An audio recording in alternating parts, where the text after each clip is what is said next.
Tactical shifts happen each and every time. But there are some tactical shifts that superiority gains momentum from. There are some shifts that change everything and get you from second place to first place. Some games along the line defined a couple of things for Arsenal. Number one, Manchester City versus Arsenal in September. Yes, that game defined it as well, because that 1-1 game was the most defensive performance Pep Guardiola had ever put out using his Manchester City team. So Arsenal were able to grind out results from that game. We'll talk about the tactical shift in that game to get Arsenal to come back from a goal down. Now, that particular game versus Everton as well was key. That game versus Newcastle, where Newcastle took the lead and Arsenal had to come from behind to beat them 2-1, also was major. That's the third game. Now, the fourth one was that 6th-minute goal scored by the man Saka against Brighton and Hove Albion.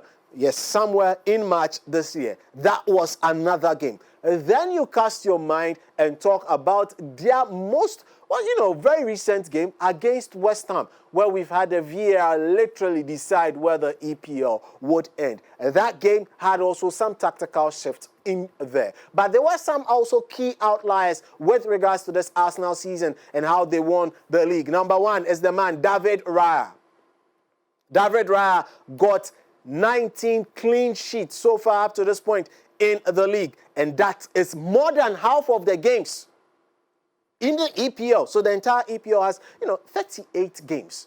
19 of them is a clean sheet for the man David Raya. That shows also defensive solidity. They have also gone ahead to score as many as 24 goals from dead ball situations. That is where their second prowess is. And actually scoring 18 of such from a corner. So what was their corner routine like? Arsenal started their season with a very interesting corner routine. Constantly just disrupting everybody in the penalty box, pushing and shoving and holding down the goalkeeper to allow the likes of Gabriel to just stroll through and get to the far post and do what? And then connect the ball. This happened time and time and time again. 18 times they were able to get a result or a resultant goal from the corner. There were two key people when it came to taking corner kicks for them, and there were a couple of key connectors as well. Key people, Saka, Declan Rice, they were the key corner takers. Connecting the ball, Gabriel, you've got Saliba, and you've got Hinkapie, and occasionally Kai Havertz. They were the ones hitting the ball on those side of things. Now you move it along and also try to understand some of the tactical shifts that actually won the title for Arsenal. Let's talk about this game. The game that they actually drew against City in September. So, in the first half of the game, it was actually all interesting. However, they started the game without a Saka, and they started the game without Eze. And at halftime, they brought in Saka, they brought in Eze, and also brought in Moreno. So this actually tactically changed everything, and constantly they now began to overload the right-hand side of things, having the man Eze constantly link up with Saka and Jurriën Timber, providing that beautiful trail over the side to help them push the team, Manchester City, push them back and force them into a defensive situation. It constantly continued on the right-hand side as Timber, Saka, that triangle, allowing Timber to float behind and constantly get in crosses that were causing headaches to all the defenders who were playing for Manchester City. It was through such things, and also as a linking up with daft passes in between the lines, creating a very difficult situation for Manchester City to handle. It was Eze who proved to be the decider at the end of the day, getting that very, very important outcome for the team. Then the very next weekend, they went away to Newcastle.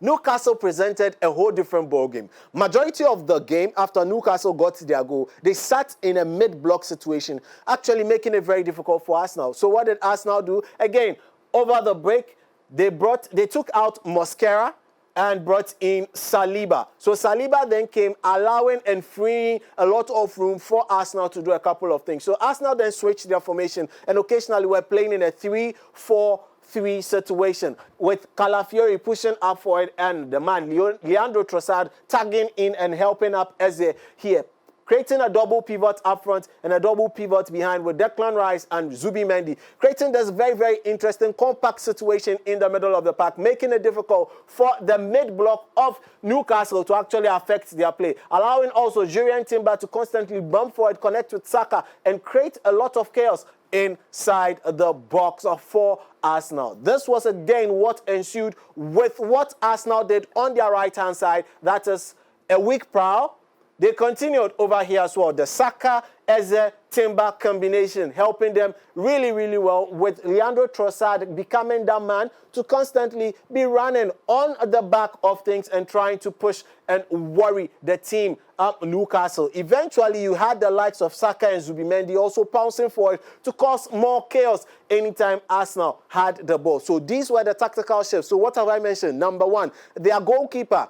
Yes, and defensive prowess. Number two, their corner kicks or dead ball or set-piece situations. Number three, we are talking about something here. The potency of Arsenal's right-hand side. Three people made this count. That is Eze, Timber, and Saka. Let's move it on to another game.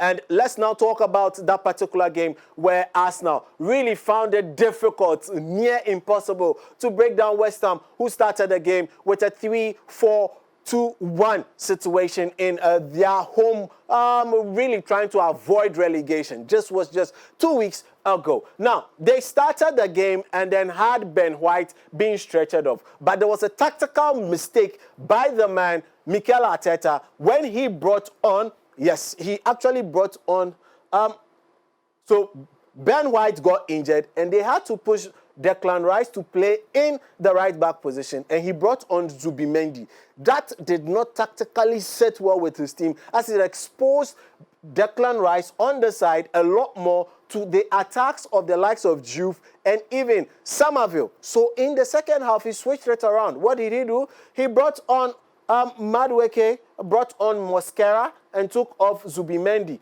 and also brought on Odegaard much later. So allowing Mosquera to now shift forward, Odegaard, Madueke. So creating that triangle again on the right-hand side, allowing the left-hand players to actually swing into the box and get a connection. And it was through such things that it was possible for the man, Leandro Trossard, to get the only goal of the game and helping them to actually make it count. So constantly the right-hand side, and Havertz, who actually, if had a lot of, actually affected the game a lot, was also drifting largely to the right-hand side. So it became more of a quartet between Mosquera, Odegaard, Madueke, and Havertz, causing a lot of trouble for the West Ham team. Now, you can go on and on about a couple of things, but these were some of the major things that led Arsenal to the title. The tactical shift was Arsenal's right-hand potency. And anytime any team clamped them down on the right-hand side, they were found wanting, because their left hand was now beginning to just run on the edge or the back of opponents to create space for themselves and then connect with the balls being swung in from the right-hand side. Hence the importance of this gentleman in Arsenal's title winning. Madueke, you've got to give him the plaudits as well. Coming in overvalued by Arsenal, he has helped them deliver the goods as well. But one key thing that going forward Arteta should not try is playing your best player, on-field best player, yes, in right-back position. Declan Rice, that experiment needs to stop. It almost cost Arsenal the title. But tactical shift that helped Arsenal just win was the extreme form that Raya developed and got along the way, keeping a lot of clean sheets, 19 of them. Their potency from dead ball situations, so far scoring 24 goals in that span, including 18 from the corner kick. And also that particular sequence that they created for themselves on the right-hand side of the Arsenal attack, including the right hand or the right back, creating a beautiful, most of the time, a triangle that it's between the right back and then whoever plays in the right wing position and who is playing on the closest part of the attacking midfield to that side to create that particular triangular block to cause a lot of threat to the opponent. These were just some of the little tactical tweaks that helped the team Arsenal get through the season and actually win the title after 22 years of action. After almost 6 years at the club, Arteta has delivered the goods. But will this be the start of something monumental, or will this just be the purple patch of Arsenal to win the title once and then drop? Only time would tell. Arsenal don't need to rest on their laurels. Arsenal need to sell and replace players. Arsenal need to sell and replace players. If Arsenal don't sell and replace players, Arsenal might just dip next season, because a lot of teams are putting a lot of stuff together.